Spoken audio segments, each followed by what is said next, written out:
जदि बाहर राज्य किए जन विधायक आउची गोटा माने गोटे एस्कॉट गाड़ी रही जाउची माने ताकू देखिया होची आमे केमती सम्मान देई जानू कोन पई सम्मान दिया होची कहले मु भाबुचे प्रश्न रे किछि आवश्यकता नाही गिरफ कहीं करी नाहंती से प्रश्न में पचारिया दरकार पुलिस प्रतिक्रिया देछि जे ताको ये 100/1 धारा लगी जोटा कि साधारण हत्या जोटे जल्दी बेल मिलिबो जोठी कि कुआ जाउछि मबलिची केस रे निजे भी डीसीपी प्रतिक्रिया देछंती योटे भिड़तंत्र हत्या हेछि भिड़ भीतर हत्या करा हेछि एफआईआर भिड़ हत्या को नेकी कोनसे उल्लेख नाही एवं भिड़ हत्या को नेकी मध्ये भिड़ हत्या होई नाही बोली मध्ये एडीजे क्राइम ब्रांच एडीजे ले आपण माने जो प्रश्न पचारुछंती आपण कोन भाबुछंती माने न्याय देवा पई या करिसंती प्रथमे घटना घटिया परे परे एमाने घंट घोड़िया लागिले जड़े पुलिस बड़ बाबू कहले पुलिस कौन भूल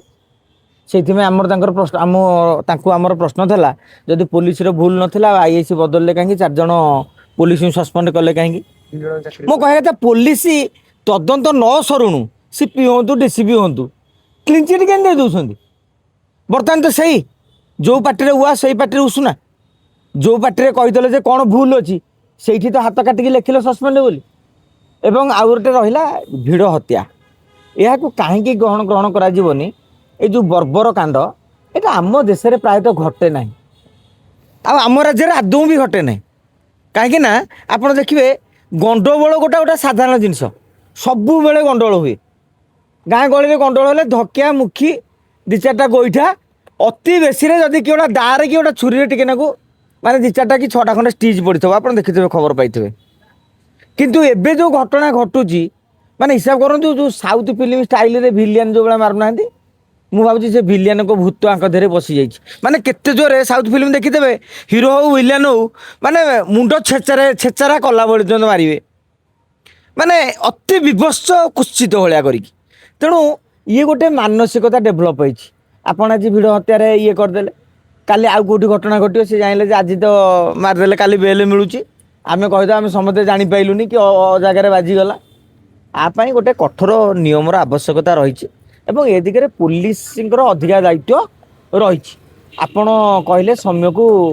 न्याय देवे दोषी को दंड देवे दोषी को दंड केंदी मिलिबो एफआईआर टा यदि स्ट्रांग हेतबो तदंत रिपोर्ट रे चार्जसीट यदि स्ट्रांग हेतबो आपण एफआईआर स्ट्रांग नथिबो चार्जसीट स्ट्रांग नथिबो तापर से माने आसीबे ता बापा आखिरे माने मासे 15 दिन कांदिला पर ता लुह सुखीଯିବ तापर आम गणमाध्यम को पुणी गोटे नुआ प्रसंग आसीଯିବ आमे से नुआ प्रसंग रे पुणी घुरी बुलिबा ता कथा ता बाटरे भूली जिबा पुलिस बाबू भी तांकर क्लीन चिट हो सब बड़ कथा हूँ मु गोटे घटना शुणा पाइली से दिन 11टा ରୁ 2ଟା भितर ये मीटिंग करुले आईआईसी घटनास्थल को जाई पाइले कारण केते बाट कहले आपण सीपी ऑफिस टू बालियंता आज्ञा केते घंटार बाट मु भावुची जदि एति घंटा एति बाट जाई पारु नांती आजिकल मुख्यमंत्री आंक पाई गोटे हेलिकॉप्टर कर दियंतु एमाने फटकिना जाइए घटनास्थल में पहुँची पारे तेणु ए क्षेत्र में काली केत दाबी करुले आम दाबी करुचु जे से दिन बालियंता आईआईसी को केतोटी फोन कॉल आई किए फोन करते उठे कि ना जदि उठे केत समय कथा होते एवं कौन पदक्षेप नहीं पुलिस आमर टे कौन है कि वीआईपी जगियार व्यस्त अच्छी आपड़ देखिए ये जितक जो वीआईपी रूट आपण एजी छकटू धरिकी बाणीविहार पर्यंत हूँ सेपटे आम गवर्नर हाउस पर्यंत छक छक पुलिस माने काम है खाली ठिया होती काले कौ सार आसवे सालुटे मारिदवा काले मंत्री कि मुख्यमंत्री गाड़ीटा टिके अटकी जीव कि आम जो गोटे पुलिस जिते बड़े यही कैमेरा लगे आप साधारण जनता न्याय पाए बोली भाविबा मु भावुची आमे जी भावुचे आमे होचे बोका आमे होचे मूर्ख एते पाठ पढ़ी सब आईपीएस होती आईआईसी होती ओपीएस आईपीएस एते पाठ पढ़ी ट्रेनिंग रे कौन या शिखाई जे तुमर काम होची मु माने लोकों को सुरक्षा नुहे नेता को सुरक्षा देवाई आमर कर्तव्य करूँ तेणु मु भावुची ए दिगरे मुख्यमंत्री मोहन चरण माझी जत्नमान हवा दरकार मुख्य सचिव जत्नमान हवा दरकार डीजीपी जत्नमान हवा दरकार सबु बेले खाली वीआईपी प्रोटोकॉल मानी मानी से सब साधारण जनता को हिन्नी मानी कर दो जहाँ को टंकार तुम दरमा नौच तांकर सुरक्षा टी कर देखु से माँ गंगेई जानी थे कि मु दिन राति जाके देखुची पुलिस सुरक्षा को लेकिन ଭିଆଇପି ଗମନାଗମନକୁ ନେଇକି ଆପଣ ଆଜିକାଲି ଆପଣ ଜାଣିକି ଆଶ୍ଚର୍ଯ୍ୟ ହେବେ ଆଗରୁ ବେଶୀ ନଥିଲା ଡବଲ ଇଞ୍ଜିନ ସରକାର ଆସିଲା ପରେ ଯଦି ବାହାର ରାଜ୍ୟରୁ କିଏ ଜଣେ ବିଧାୟକ ଆଉଛି ତା ପାଇଁ ବି ଗୋଟା ମାନେ ଗୋଟେ ଏସ୍କଟ ଗାଡ଼ି ରହିଯାଉଛି ମାନେ ତାକୁ ଦେଖିବା ହଉଛି ଆମେ କେମିତି ସମ୍ମାନ ଦେଇ ଜାଣୁ କ'ଣ ପାଇଁ ସମ୍ମାନ ଦିଆହଉଛି କହିଲେ ଆମେ ଯେତେବେଳେ ସେଠିକି ଯିବା ସେ ସମ୍ମାନ ଦେବେ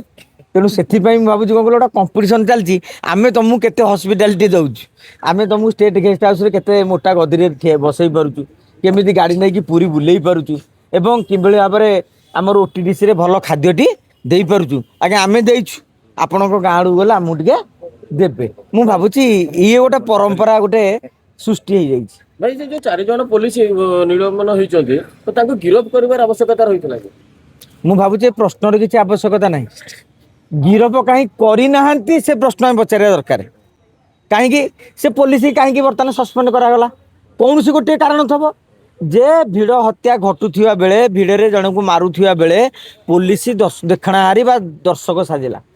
ଆପଣ ଜାଣିଥିବେ ପୋଲିସ ଦର୍ଶକ ସାଜିଛି ମାନେ ସେଠାରେ ସେ ଅପରାଧର ଗୋଟିଏ ଅଂଶ ବିଶେଷ ଯେମିତି ଭିଡ଼ରେ ମାରୁଥିବା ଲୋକ ଜଣେ ଜଣେ ଅପରାଧୀ ତାଙ୍କୁ ଗିରଫ କରାଯାଉଛି ଯେଉଁମାନେ ଯେଉଁ ପୋଲିସଟେ ଠିଆ ହେଇକି ଦେଖୁଥିଲା ସିଏ ମଧ୍ୟ ସେଇ ଅପରାଧର ଗୋଟେ ଅଂଶ ବିଶେଷ ତେଣୁ ତାଙ୍କୁ କାହିଁକି ଗିରଫ କରାଯିବନି ଯାହେଲେ ଆମ ଜାତି ଭାଇ କି ନାହିଁ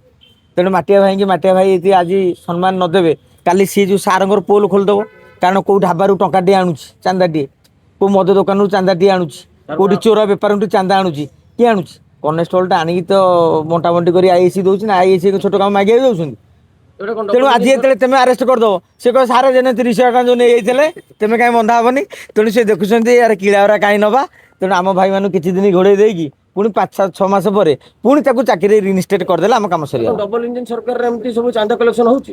ଡବଲ ଇଞ୍ଜିନ ନୁହଁ କି ସିଙ୍ଗଲ ଇଞ୍ଜିନ ନୁହେଁ ଯୁଗେ ଯୁଗେ ପୋଲିସ ମାନେ ଥାନାରେ ଚାନ୍ଦା ଆଦାୟ କରନ୍ତି ସବୁଠାରୁ ବେଶୀ ଖଟୁଥିବା ଲୋକମାନେ ଆପଣ ଦେଖିବେ ଓଏସିରେ ଯେଉଁମାନେ ବନ୍ଧୁକ ଧରିକି ଠିଆ ହେଉଛନ୍ତି ସେମାନଙ୍କର କିଛି ଉପୁରି ନାହିଁ ଉପୁରି ବେଶୀ ହେଉଛି ଥାନାବାଲାଙ୍କର କାହିଁକିନା ଯେ ପ୍ରତି ହୋଟେଲ 10ଟାରେ ବନ୍ଦ କି 10:30ଟାରେ ବନ୍ଦ 15 ମିନିଟ୍ ଖୋଲା ଯିଏ ରଖିଦେଲା ମାନେ ତାଠୁ ସାଙ୍ଗେ ସାଙ୍ଗେ 15,000 ଟଙ୍କା ମାସକୁ ବାର ଚାଲିଛି ଯେତକ ବେଆଇନ ଦୋକାନ କେଉଁଠି ରାସ୍ତା କଲେ ସମସ୍ତଙ୍କୁ କଲେକ୍ସନ ପାଇଁ ବର୍ତ୍ତମାନ ତାଙ୍କର ସ୍ୱତନ୍ତ୍ର କଲେକ୍ସନ ୱିଙ୍ଗ ଅଛି ସେଥିପାଇଁ ହୋମଗାର୍ଡ କନେଷ୍ଟବଳ ଏମାନଙ୍କୁ ନିଯୁକ୍ତି ଦିଆହେଇଛି ଯେ ମାସକୁ ଏତିକି କଲେକ୍ସନ କରିକି ଆଣିଲେ ଆଇଆଇସି ଏତିକି ସାର ନେବେ ତାଙ୍କ ପରେ ତାଙ୍କ ତଳେ ଯେଉଁ ଏସ୍ଆଇ ଅଛନ୍ତି ସିଏ କେତିକି ନେବେ ହେଡ କନେଷ୍ଟବଳ ତାଙ୍କ ହାବିଲଦାର ଏମାନଙ୍କ ଭିତରେ ସବୁ ଅଛି କେତେ କେତେ ସ୍ଲାବରେ ତମେ ପଇସା ନେବ ସମସ୍ତେ ସମାନ ନେବେନି ହୋମଗାର୍ଡ ଯାହା ନେବ ଆଇଆଇସି ଯାହା ନେବ ଆଉ ତାଙ୍କର ଷ୍ଟାର ମୂଲ୍ୟ କ'ଣ ରହିଲା ତେଣୁ ଯାହାର ଯେତେ ଷ୍ଟାର ତା ଚାନ୍ଦାଟା ସେତେ ବେପାର ଧନ୍ୟବାଦ